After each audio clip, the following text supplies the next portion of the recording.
அவரை நீ யாரை வேண்டுமானாலும் நரகத்திலிருந்து எடுத்து சுவனத்திற்கு போகலாம், நீ கை காட்டுவதற்கெல்லாம் சுவனம் உண்டு என்று ஹாஃபிலாக்கு மட்டும் 10 பேரை சுவனத்திற்கு அழைத்து போகக்கூடிய பாக்கியத்தை ஒரே ஒரு ஹாஃபிலுக்கு அல்லாஹ் கொடுப்பான்.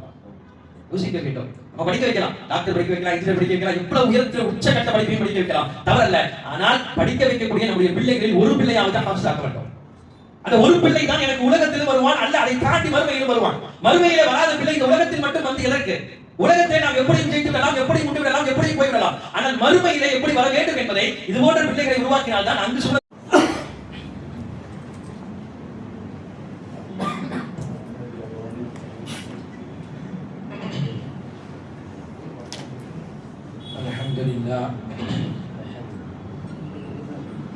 அல்ஹம்துலில்லாஹி ரப்பில் ஆலமீன் வஸ்ஸலாத்து வஸ்ஸலாமு அலா ஸய்யிதில் முர்ஸலீன் وعلى آله وأصحابه أجمعين أما بعد فقد قال الله تعالى في القرآن العظيم وفي الفرقان المجيد فأعوذ بالله من الشيطان الرجيم بسم الله الرحمن الرحيم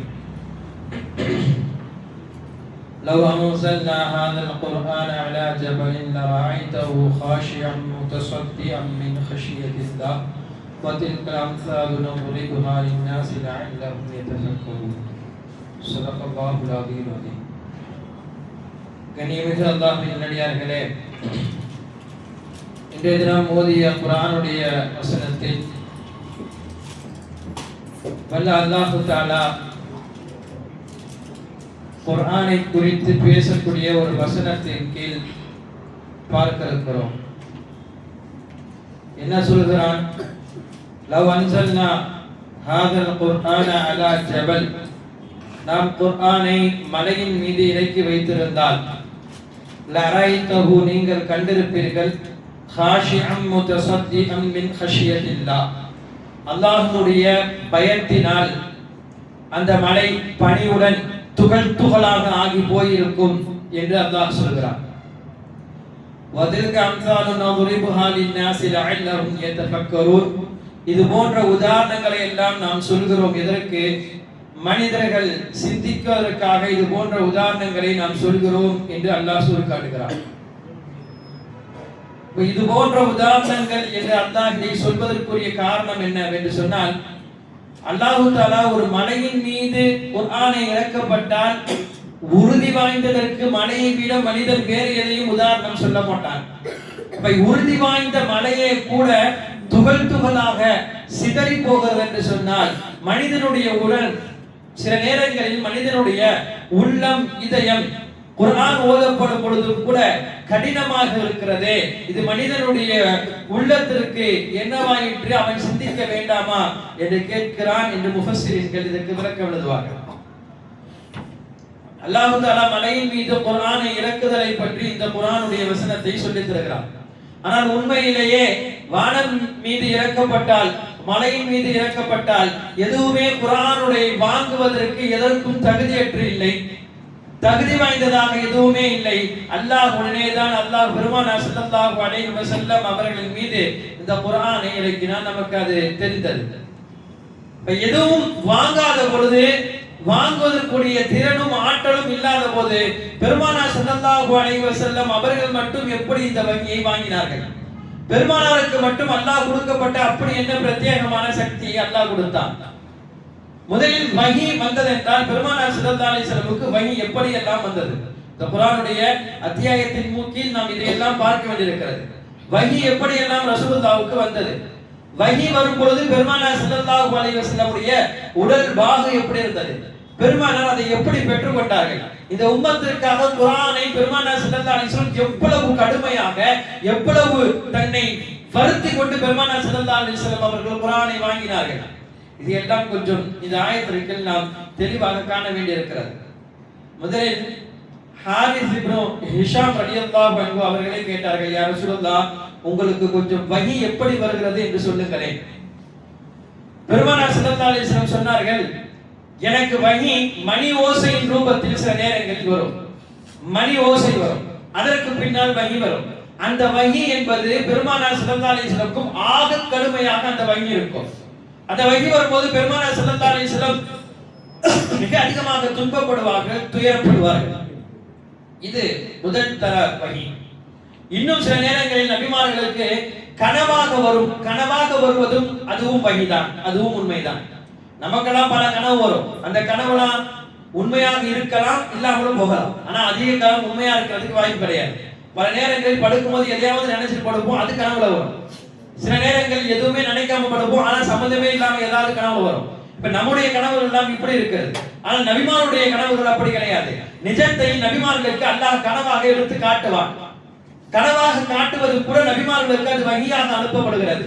எத்தனையோ குர்ஆனுடைய ஆதாரங்கள், வசனங்கள் நமக்கு அது ஆதார சுருதியாக காண கிடைக்கிறது. இப்ராஹிம் அலைஹிஸ்ஸலாமுடைய மகன் இஸ்மாயில் அலைஹிஸ்ஸலாமை அல்லாஹ் இப்ராஹிம் அலைஹிஸ்ஸலாமை கொடுக்க சொன்னான். எப்படி கொடுக்க சொன்னான்? கனவின் மூலமாகத்தான் அதை சொன்னான். இப்ப நமக்கு ஒரு கனவு வந்திருக்கு, என் பிள்ளை அல்லாஹ் கேட்கிறானா, நம்ம போய் கொடுத்துடலாமா? அப்படி யாரும் செய்ய முடியாது. நம்முடைய கனவெல்லாம் பெரும்பாலும் பொய்யாகத்தான் இருக்கும். அப்ப இப்ராஹிம் அலைஹிஸ்ஸலாமுக்கு வந்த கனவு என்பது உண்மை, அதுவும் வஹி என்பதனால்தான் இப்ராஹிம் அலைஹிஸ்ஸலாம் தனது மகனை கொடுக்க போனார்கள். யூசுப் அலைஹிஸ்ஸலாம் கனவு கண்டார்கள். 11 நட்சத்திரங்கள் எல்லாம் சஜ்தா செய்தது. அப்ப இது என்ன, ஒரு நட்சத்திரம் சஜ்தா செய்ததுன்னா என்னமோ இருக்கட்டும் அப்படின்னு சொல்லிட்டு கலந்து போகலாம்.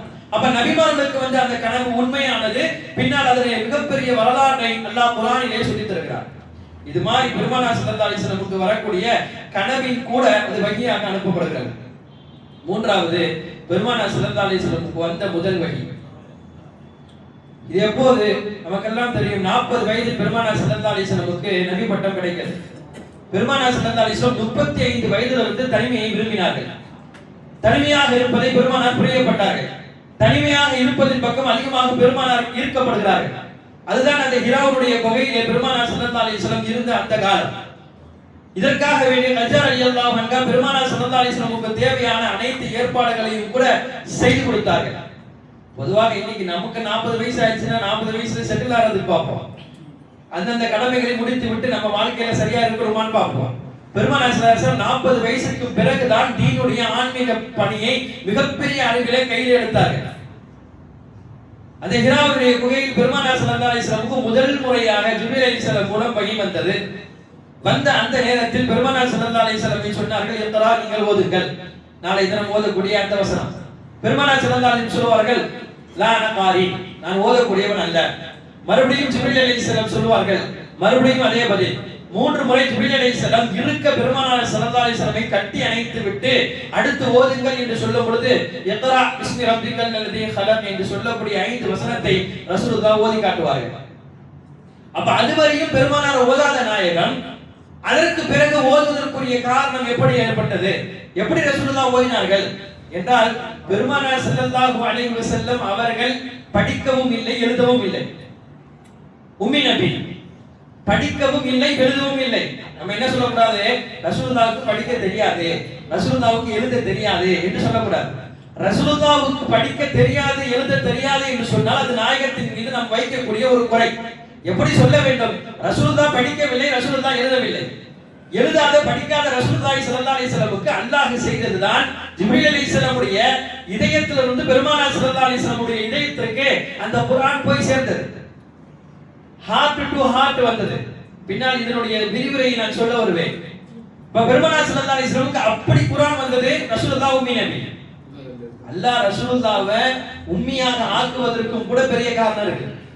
என்ன, ரசூலுல்லாஹ்வுக்கு எழுத படிக்க தெரியுதுன்னு வச்சுக்கலாம். ரசூலுல்லாஹ்வுக்கு அதிகமாக படிக்கவும் தெரியுது, எழுதவும் தெரியுது. ரசூலுல்லாஹ் எல்லாரும் மாதிரியும் படிப்பாங்க, எழுதுவாங்க, எல்லாம் தெரியுது. அப்படி வைத்துக் கொண்டால் இது மாதிரியான குர்ஆனுடைய வசனம் இறக்கப்பட்டுச்சு, நான் அதை உங்களுக்கு சொல்றேன் நாயகம் ஸல்லல்லாஹு அலைஹி வஸல்லம் சொன்னால் அந்த மக்கள் என்ன சொல்லுவார்கள்?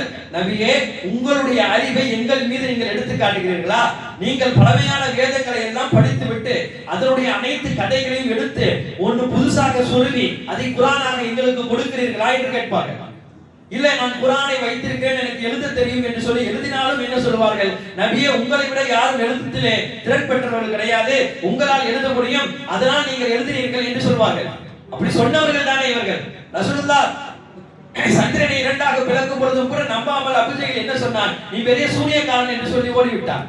இப்ப ரசூலுல்லாஹி ஸல்லல்லாஹு அலைஹி வஸல்லமுக்கு அல்லாஹ் உம்மி நபியாக ஆக்கியதும் கூட அல்லாஹ் அவர்களுக்கு செய்த மாபெரும் கருணை, மாபெரும் சிறப்பாக இருக்கிறது. பெருமானார் ஸல்லல்லாஹு அலைஹி வஸல்லம் ஓதினார்கள். இது வந்த முதல் வகி. இந்த வகியினுடைய தாக்கம் எந்த அளவுக்கு வீரியமாக இருந்தது என்று சொன்னால், பெருமானார் அங்கு பயந்து போய் ஹிரா குகையிலிருந்து ஓடி வருகிறார்கள். கிட்டத்தட்ட ஹிரா குகையிலும் கல்ஜா ரலியல்லாஹு அன்ஹுடைய வீட்டிற்கும் 4-5 கிலோமீட்டர் என்று சொல்கிறார்கள். அந்த அளவுக்கு பெருமானார் ஓடி வந்து வீட்டுக்குள்ளே முழுக்க பெருமானாருக்கு வேர்வை சொட்டி கொண்டிருக்கிறது, வேர்வை வடித்து கொண்டிருக்கிறது. அந்த நேரத்தில் நாயகம் சொன்னார்கள், சம்மிலூனி என்னை போர்த்துங்கள். வஹீனுடைய சீதோஷ நிலையை அல்லாஹ் எப்படி மாற்றி பிடிக்கிறான் என்று நமக்கு தெரிகிறது. கொஞ்சம் தூரம் ஒருத்தர் ஓடி வந்தார், வேர்வை வருதுன்னா அவர் என்ன சொல்லணும்? ஃபேனை போடுன்னு சொல்லணும், வேற ஏதாச்சும் சொல்லணும், வேர்வையை தொலைக்கணும். ஆனா ரசூலுல்லாஹ் என்ன சொன்னாங்க? இன்னும் எனக்கு குளிர்ந்து போர்த்துங்கன்றாங்க. போர்த்தி விடப்பட்டது பல போர்கள். அப்பொழுது பெருமானாருடைய உடல் சூட்டை அமர்த்தவில்லை. அப்ப முதல் வகி அல்லாஹ் பெருமானார் ஸல்லல்லாஹு அலைஹி வஸல்லம் எப்படி எந்த அளவுக்கு வழங்கினான் என்பதை நமக்கு காண கிடைக்கிறது. அதே போல் பெருமானார் ஸல்லல்லாஹு அலைஹி வஸல்லம் இந்த வகியை பற்றி அல்லாஹ் குர்ஆனிலே சொல்லுவான், இன்னா சனல்கி அலைக கௌலன் ஸகீலா, நாம் கடுமையான ஒன்றை அவர்களுக்கு கொடுத்தோம், அந்த வார்த்தையை கொடுத்தோம். அந்த வார்த்தையுடைய கடுமை என்ன? அதை மலையின் மீது கொடுத்திருந்தாலும் வானத்தின் மீது கொடுத்திருந்தாலும் எதுவும் அதை ஏற்றுக்கொள்வதற்கு தயாராக இருக்காது. ஆனால் பெருமானார் ஸல்லல்லாஹு அலைஹி வஸல்லம் அதை ஏற்றார்கள். நாயகம் ஸல்லல்லாஹு அலைஹி வஸல்லமுக்கு அல்லாஹ் அந்த சக்தியை கொடுத்தார். இந்த வஹி வருவதற்கு முன்னாலே ஹிராவுடைய குகைக்கு முன்னாலே பெருமானாருக்கு அல்லாஹ் செய்த மிகப்பெரிய செயல் என்ன? ரசூலுல்லாஹ்வுடைய கல்பை சம்சம் தண்ணீரை வைத்து அல்லாஹ் கழுவ வைத்தார். சம்சம் தண்ணீரை வைத்து கல்பை கழுவதற்கு என்ன காரியம்? ஒன்று, அதுவரையும் மக்கள் என்னென்னமோ சொல்லியிருந்த அடுக்குகள் பெருமானார் ஸல்லல்லாஹு அலைஹி வஸல்லம் உள்ளத்தில் இருக்கலாம். அதை பெருமானார் ஸல்லல்லாஹு அலைஹி வஸல்லம் உள்ளத்தில் இருந்து அல்லாஹ் கலைத்தார். அதே போல வஹியை ஏற்றுக்கொள்ளக்கூடிய ஆற்றலையும் சக்தியும் சம்சம் தண்ணீரின் மூலமாக அல்லாஹ் கொடுத்தார். சாதாரண உள்ளங்கள் எல்லாம் வஹியை தாங்கிக் கொள்ளாது. வானம் பூமி மலையே மறுத்தது என்று சொன்னால் மனிதன் எவ்வாறு ஏற்றுக்கொள்ள முடியும்? மனிதன் எப்படி அந்த வஹியை தாங்கிக் கொள்ள முடியும்? வஹியை தாங்கும் அளவுக்கு பெருமானார் ஸல்லல்லாஹு அலைஹி வஸல்லம் உடைய உடல் அமைப்பை முதலிலே அல்லாஹ் ஏற்படுத்தினார். ஆயிஷா ரலியல்லாஹு அன்ஹாவே சொல்கிறார்கள், எத்தனையோ சிறப்புகள் சொல்லலாம். அத்தனை சிறப்புகளையும் தாண்டி ஆயிஷா ரலியல்லாஹு அன்ஹாவுக்கு இந்த சிறப்பு ஆக பெரிய சிறப்பு. பெருமானார் என் மடியில் மீது படுத்திருக்கிறார்கள். படுத்திருக்கக்கூடிய நேரத்தில் ரசூலுல்லாஹி ஸல்லல்லாஹு அலைஹி வஸல்லம் வஹி வந்தது. வஹி வந்த நேரத்தில் ரசூலுல்லாஹ் தனது கண்ணை இருக்க மூடிக்கொண்டார்கள். என் மீது நாயகம் படுத்திருக்க வஹி வந்ததோ நாயகத்திற்கு, ஆனால் என் தொடையினுடைய எலும்பு உடையுமோ என்று நான் பயந்தேன். அந்த அளவுக்கு எனக்கு கடுமையாக இருந்தது. பெருமானாரை படுக்க வைத்த ஆயிஷா அம்மாவுக்கே இவ்வளவு கடுமையாக இருந்தது என்றால் பெருமானார் ஸல்லல்லாஹு அலைஹி வஸல்லமுக்கு அந்த வஹியினுடைய கடுமையும் வீரியமும் எந்த அளவுக்கு இருந்திருக்கும்? அதையும் தாண்டி கூட சொல்லலாம். பெருமானார் ஒட்டகத்தில் போய் கொண்டிருக்கும் பொழுது நாயகத்திற்கு வஹி வருகிறது. வஹி வந்தவுடன் அவ்வளவு நேரம் நல்ல முறையில் வேகமாக போயிருந்த அந்த ஒட்டகம் வஹியை தாங்க முடியாமல் அந்த பாலைவனத்தில் அப்படியே படுத்து விட்டது. ஒட்டகத்தை பற்றி எழுதுவார்கள், அது ஒரு பாலைவன கப்பல் என்று சொல்வார்கள். எவ்வளவு சுமை ஏற்ற வேண்டாலும் ஏற்றிக் கொள்ளலாம் ஒட்டகத்தின் மீது. அவ்வளவு சுமையையும் ஒட்டகம் தாங்கும் என்று சொல்வார்கள். அப்படி தாங்கக்கூடிய ஒட்டகமே படுத்து விட்டது என்றால் பெருமானார் ஸல்லல்லாஹு அலைஹி வஸல்லம் அவர்களுக்கு கொடுக்கப்பட்ட இந்த வஹி என்பது எவ்வளவு கடுமையாக இருக்கும். அதை வாங்கி இந்த உம்மத்திற்கு பெருமானார் எப்படி எல்லாம் கொடுத்திருக்கிறார்கள். அதற்கு உதாரணம் காட்டுவதற்காகத்தான் அல்லாஹ் இப்படி எல்லாம் சொல்றான். என்ன? நான் மலையின் மீது வஹியை கொடுத்த, வானத்தில் பூமியின் மீது நான் கொடுத்தேன், எதுவுமே ஏற்றுக்கொள்ளவில்லை என்று அல்லாஹ் குர்ஆனில் சொல்வதற்கு காரணம் என்ன? பெருமானார் அதை ஏற்றார்கள். ஏற்ற நாயகம் இந்த சமூகத்திற்கு அதை எடுத்து போய் கொடுத்தார்கள். உங்கள் பெருமானார் ஸல்லல்லாஹு அலைஹி வஸல்லம் இந்த உம்மத்திற்காக எவ்வளவு பாடுபட்டிருக்கிறார்கள். கொஞ்சம் யோசிக்க வேண்டாமா? சிந்திக்க வேண்டாமா என்று அடுத்த ஆயத்தில் அல்லாஹ் பேசுவதற்குரிய காரணம் அதையெல்லாம் நாம் கொஞ்சம் சிந்தித்து பார்த்து ஒரு நாள் எனக்கு எப்படி அருளப்பட்டது என்பதை நாம் உள்வாங்க கடமைப்பட்டிருக்கிறோம். சாதாரண விஷயம் அல்லவே குர்ஆன்.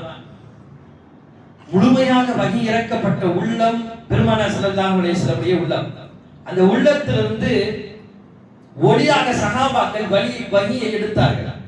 பெருமானாரை போன்றே சஹாபாக்கள் ஓதுவதற்கு ஆசைப்பட்டார்கள்.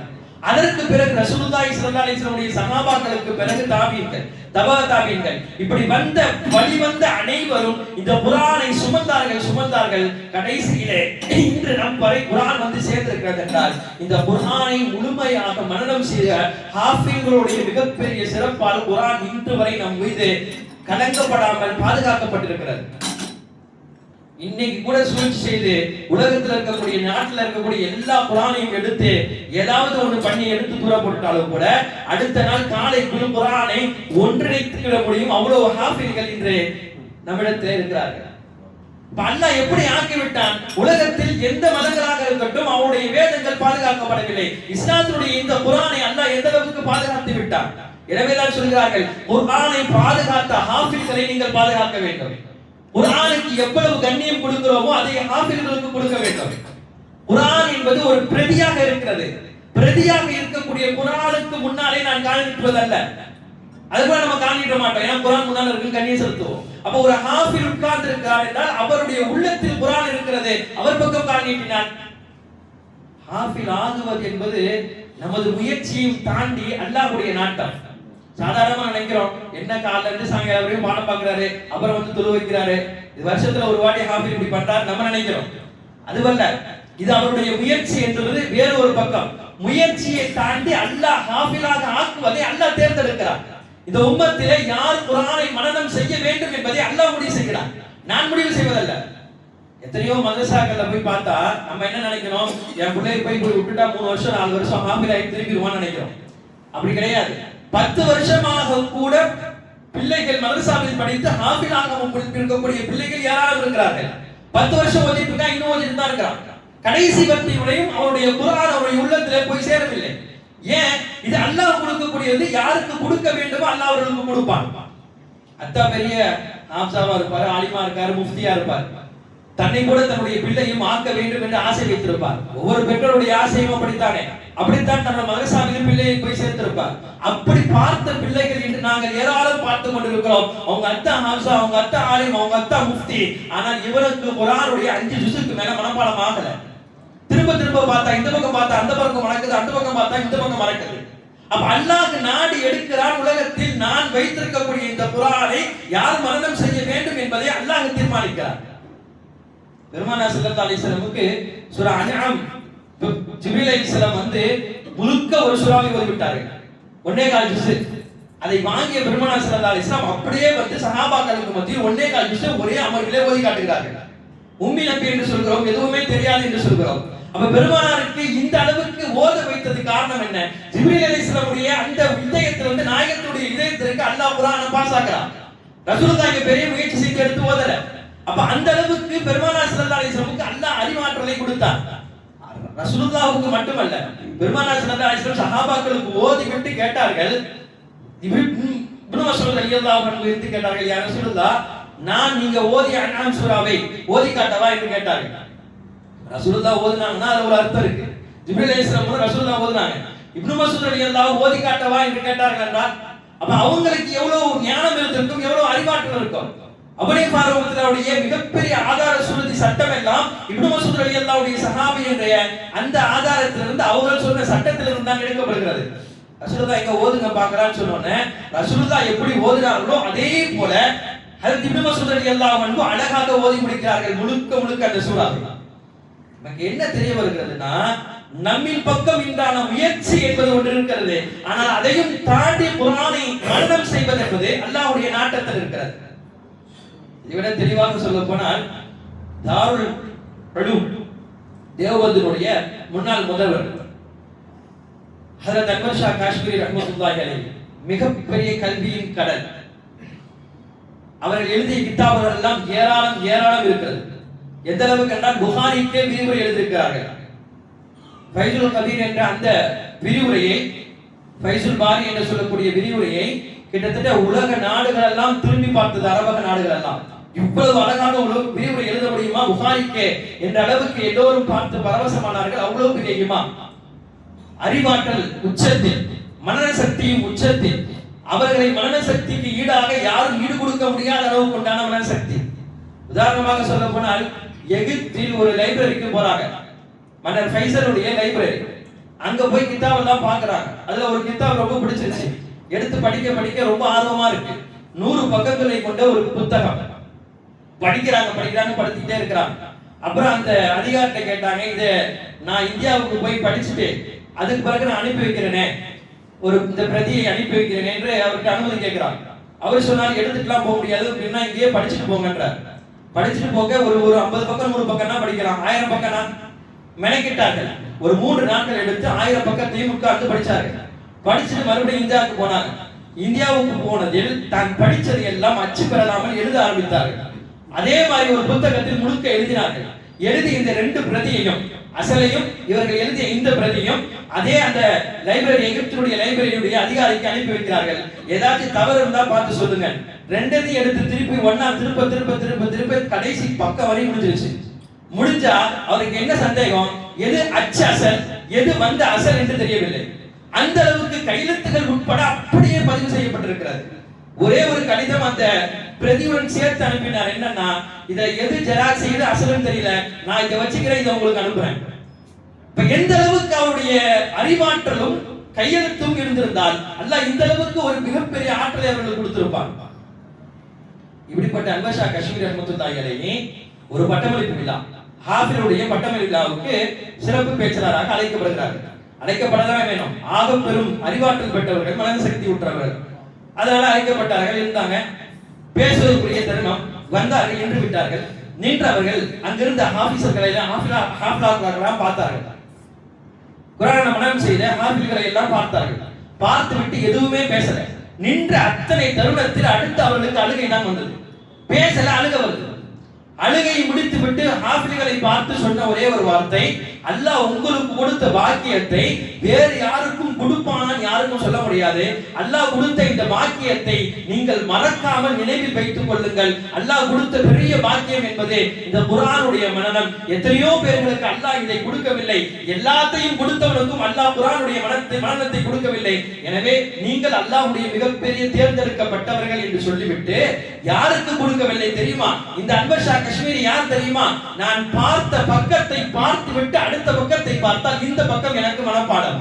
அவர்களை பற்றி அவர்களே சொல்கிறார்கள், நான் படித்த பாடத்தில் எதையுமே மனனம் இட மாட்டேன், நான் பார்க்க மட்டும் செய்வேன். பார்த்து பார்த்து பார்த்து எனது உள்ளத்தில் ஏற்றிக் கொள்வேன். அடுத்து நீங்கள் பார்த்த எத்தனை புத்தகத்தை எழுத சொன்னாலும் எழுதுவேன். ஆனால் எனக்கு குர்ஆன் மனப்பாடம் இல்லை. என்னால் குர்ஆனை மனப்பாடம் செய்ய முடியவில்லை. சொன்னார்கள், நான் 5 ஜுஸ் ஆரம்பிச்சு அடுத்து போனேன். அடுத்து இந்த பக்கம் மறக்கிறது அங்கு போனேன், இந்த பக்கம் மறக்கிறது அங்கு போனேன்.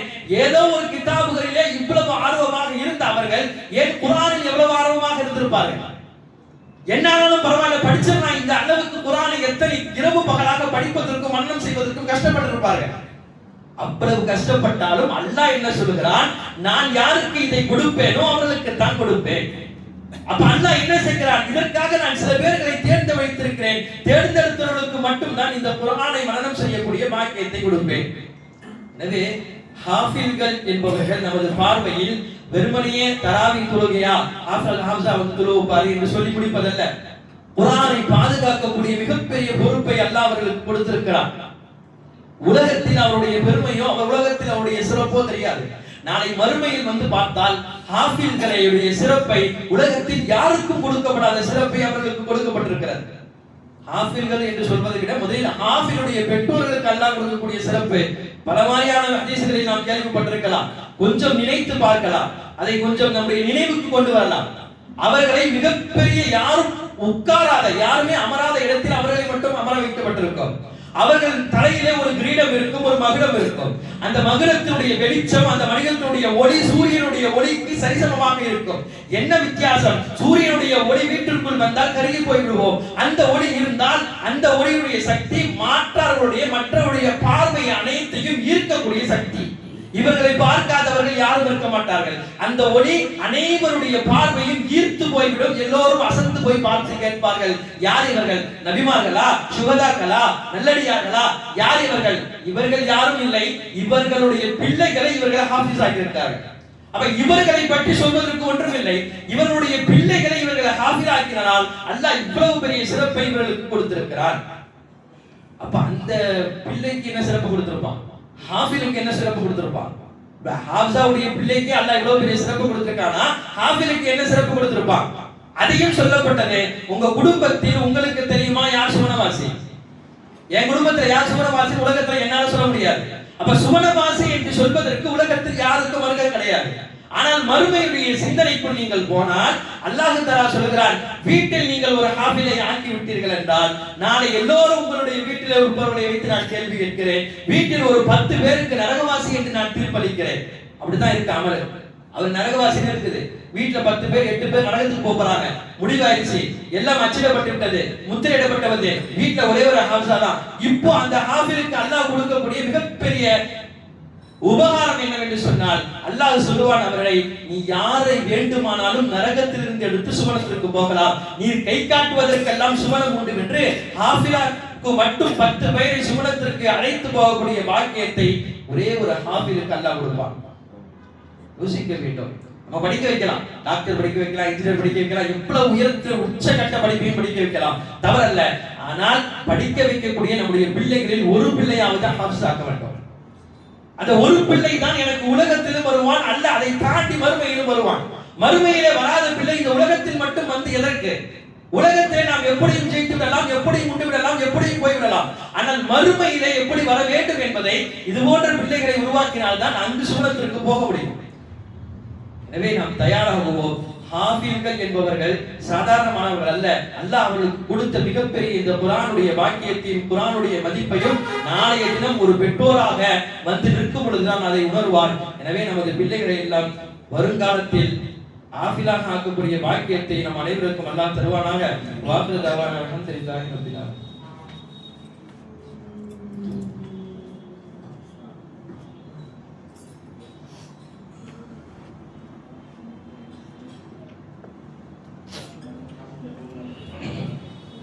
لله رب العالمين. اللهم صل على سيدنا مولانا محمد وبارك وسلم عليه. اللهم اغفر لنا ذنوبنا وخطايانا كلها يا رب العالمين. اللهم اعتقنا من النار، اللهم اعتقنا من النار وادخلنا الجنة يا رب العالمين. رب اجعلني مقيم الصلاة ومن ذريتي ربنا تقبل دعاء. صل على النبي سيدنا محمد وعلى آله وأصحابه أجمعين برحمتك يا أرحم الراحمين. الحمد لله رب العالمين.